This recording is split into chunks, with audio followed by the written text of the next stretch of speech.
Salute a tutti, oggi indosso la veste candida perché vi voglio parlare delle origini del matrimonio. Agli albori della civiltà contadina, negli aratri di legno, la parte del vomere che penetrava nel terreno e rivoltava le zolle era rinforzata da materiale resistente al fine di preservare il telaio dall'usura. Con l'invenzione del metallo, tale guaina in bronzo venne detta tra gli altri arvada. Sugoju o sagoia era il momento in cui il piede maschio dell'aratro penetrava nella scarpa femmina dell'arvada, mimando l'amore tra un uomo e una donna.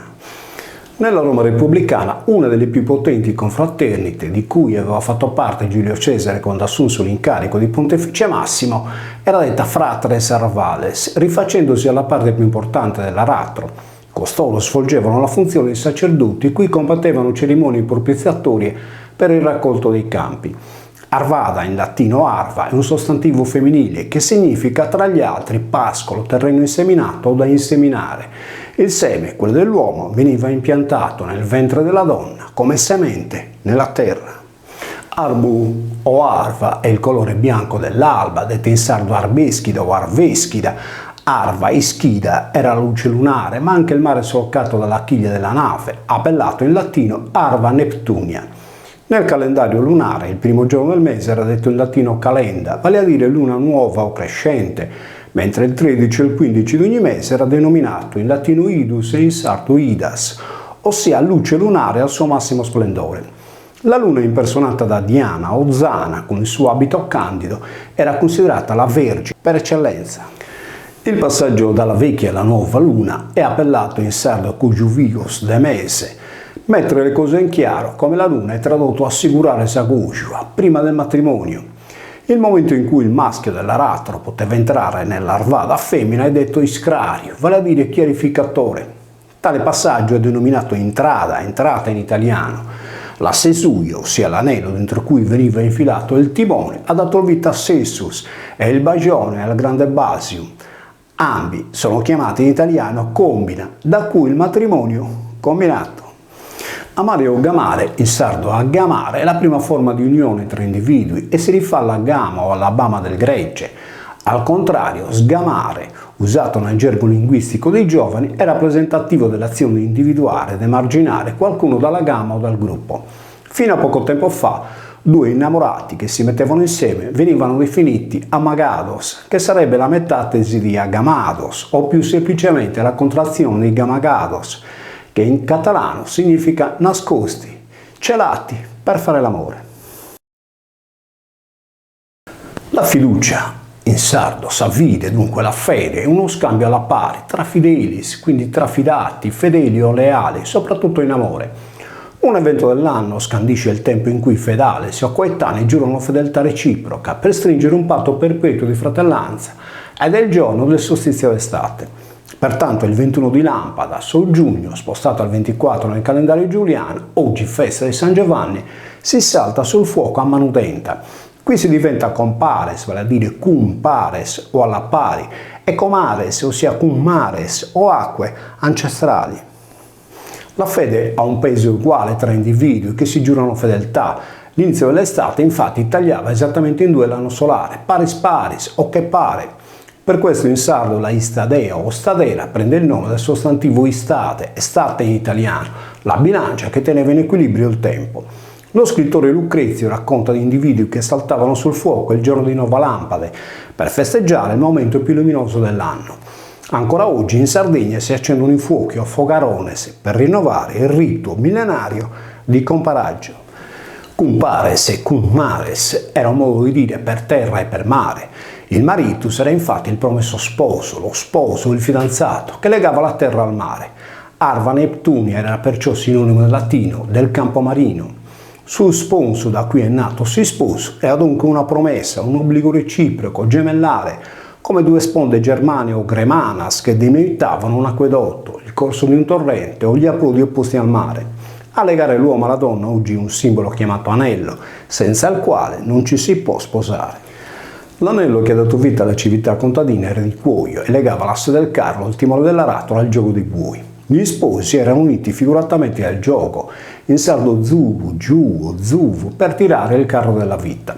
L'altro anello, entro cui era infilato l'asse che teneva unite le ruote del carro, si chiamava bussulum, da cui è nata la bussola, che segnava con la stella oggi detta Kokab il Polo Nord, 1500 anni prima di Cristo.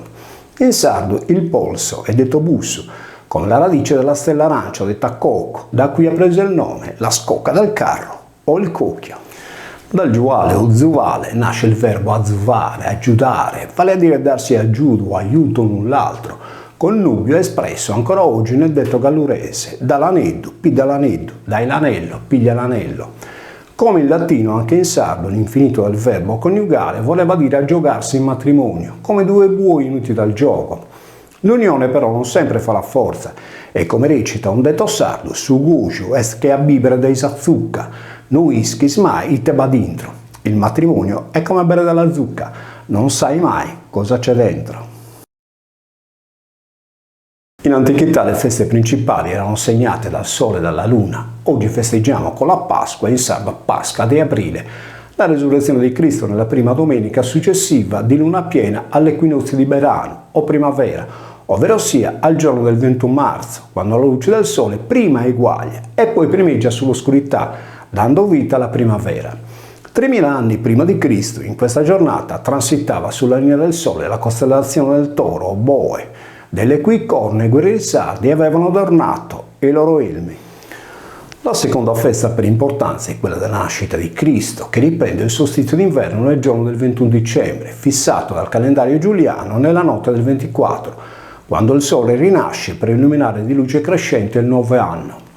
In sardo tale giornata è denominata Pasca de Natale o Paschicedda. I guerrieri sardi onoravano il sole con l'elmo crestato di piume di gallo. In Sardegna il mese di dicembre è chiamato mese de Idas nella parte centro-meridionale dell'isola e mese di Natale in quella centro-settentrionale. La Ide in latino idus era il momento in cui la luna raggiungeva la sua massima luminosità. L'ultima luna piena era stata fissata il 13 dicembre, oggi giorno di Santa Lucia, quando completava il suo ciclo annuale. La divinità che rappresentava la luna era detta Diana, vergine che si leggeva Zana nella lingua parlata. Se la Z di Zana è preceduta da una parola che termina per vocale, il suo suono perde di forza, passando da fricato a fricativo e si legge Giana, per cui le nostre Domus Dei Gianas non sono le case delle fate, ma le case della luna. Il giorno di Natale, che rappresentava invece la nascita del nuovo sole nel giorno del solstizio d'inverno, era detto in latino Dies Natalis Solis Invicti, ossia il giorno della nascita del sole in bizzo, vezzoso. La divinità che lo rappresentava era detta dai greci Elios o Apollon, similmente a quella romana di Apollo. Sia l'uno che l'altro termine sono una derivazione del sardo apuddo, al gallo. Per questo la messa di mezzanotte del 24 dicembre, che oggi si celebra per ricordare la nascita di Cristo, si chiama Missa de Puddo o Messa di Apollo. Giorni particolari erano dedicati alla Bagadias, Bacianas o Bacchianas, ossia alle nubili, allo scopo di facilitare l'incontro con i coetanei. Baccadibo è il bestiame che non ha ancora figliato. Salvesta deis Bagadias Siurgus Donigala ricorre il 13 dicembre, giorno di Santa Lucia o de Idas, mentre la notte del 30 novembre, ultima luna vecchia dell'anno, era propizia per il congiubios o per i fidanzamenti. Infatti la voce Bacianas riporta le baccanti della luna. Sas bacianas sono in puddu casi che in cojuare. Le nubili sono nel sole perché vogliono sposarsi. Secondo l'opinione di alcuni membri dell'Accademia della Crusca e di altri studiosi che compilano i dizionari etimologici italiani, il sostantivo matrimonio deriverebbe dal latino matrimonium, parola composta dal genitivo matris di madre e dal restante monium. Il latino mater si presta a diverse traduzioni, poiché significa madre, affetto materno, pianta madre, città madre, fonte, origine. La radice madre è contenuta anche nel sardo madriche, che traduce lievito madre, e madrigado, ossia l'animale che ha partorito. Monium invece è stato interpretato dai linguisti come una corruzione o scostamento del più diffuso munus, che traduce dal latino all'italiano le voci dovere, compito, carica, funzione, obbligo, dono e spettacolo gladiatorio. Munus si rifà a munia per quello che concerne i doveri, obblighi, uffizi e cariche e riporta l'azione del verbo moneo che indica avvertimenti, memoria, insegnamento, predizione ed esortazione. In sintesi, usando un'espressione generica, il monium era una carica religiosa importante. Filiam regis in matrimonium petisset, dice Svettonio quando racconta di Augusto che aveva chiesto la mano della figlia di Cotisone, re dei Geti. Tacito nel suo Dialogus de Oratoribus cita come Lache, Daimonius, lo spartano.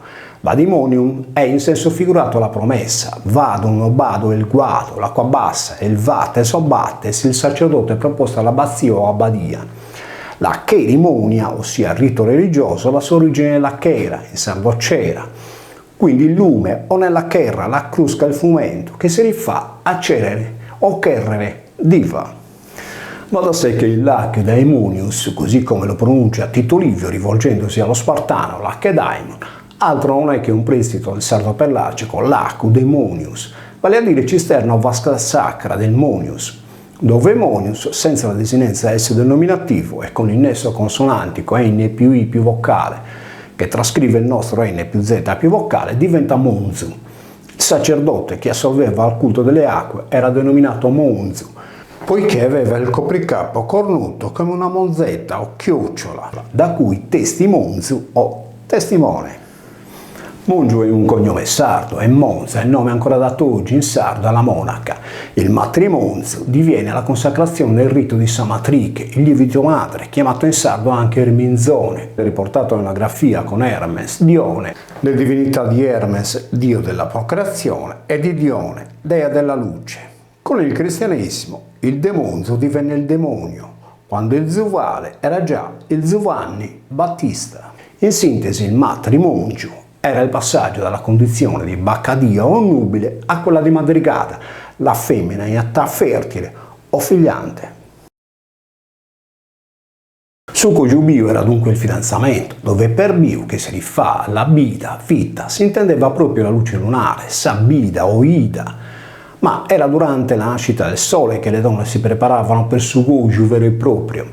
La parola nozze è contenuta infatti nel composto equinozio, che vuol dire mezzogiorno e mezzanotte. Quindi le nozze erano simbolo di eguaglianza tra uomo e donna, metà e metà, come luce e buio. La nascita del sole rappresentava il momento dell'unione tra i due sessi, da cui generava nuova vita. Una delle più belle canzoni della tradizione sarda, scritta da Salvatore Sini e dedicata alla propria amata, si intitola Adiosa. Il testo, musicato da Giuseppe Raschel, è meglio conosciuto come Non poto riposare, è un inno alla vita e all'amore. Adioso è il saluto di chi va via, come il sole che tramonta, e diosa l'augurio di trovarsi nel nuovo giorno in die buona. Diosa è perciò la luce del sole al suo massimo splendore, che fa maturare il pomo, frutto o melo da cui nasce la melodiosa, trasposta poi nella musica con la melodia. Il raggio o radio, il raggio del sole a mezzogiorno che tutto illumina, è contenuto nel composto lugudorese raida, da ra, ida, rafforzato con la G iniziale in gravida. Nella cultura egizia Ra era infatti il dio del sole, epiteto dato anche alla divinità di Marte, chiamato Gra Divu. Nella Sardegna centro-meridionale la vita nasceva dalla stella, detta Pula. Pringia dunque incinta o inchinta, infatti la metastasi con rotacizzazione della liquida L in R di Pulingia. Il nome Plinie aveva per questo il significato di prinza, ovvero sia gravida. Dalla luna nasce Saida, la luce, e da Saida Saida, il paese. Dalla stella sbuccia la Pula, la città o polis in greco, e dalla Pula il popolo, che ha dato il nome al pioppo, in latino populus, l'albero della vita, detto in sardo costiarbu. L'unione delle pulas costituisce l'urbe, termine ambigenere, che traduce in sardo sia la vulva o la placenta, urba, sia il membro maschile, urbum. L'urbe è il timone del carro, sia quello terreno sia quello celeste dell'omonima costellazione. Sa sbagiana, sa arzian coccorosta, gli nubili alzano la cresta e si vogliono sposare. Pudu e pudighina non si ingustan de solo chilinzone, recita un detto sardo, che traduce pollo e gallinella non pranzano di sola crusta, poiché devono costruire il nido d'amore. In bel luogo ti sei fatto su nido, in bel luogo ti sei fatto il nido, si dice per intendere la propria abitazione. Il verbo abitare deriva dal sardo bitto, il becco con cui l'uccello costruisce il suo nido. Il matrimonio è dunque un connubio, in cui il con o cun, vulva, con il biu, vita, tramanda fino a noi l'origine della specie, è ciò che chiamiamo connoto o conoscenza. Saludos!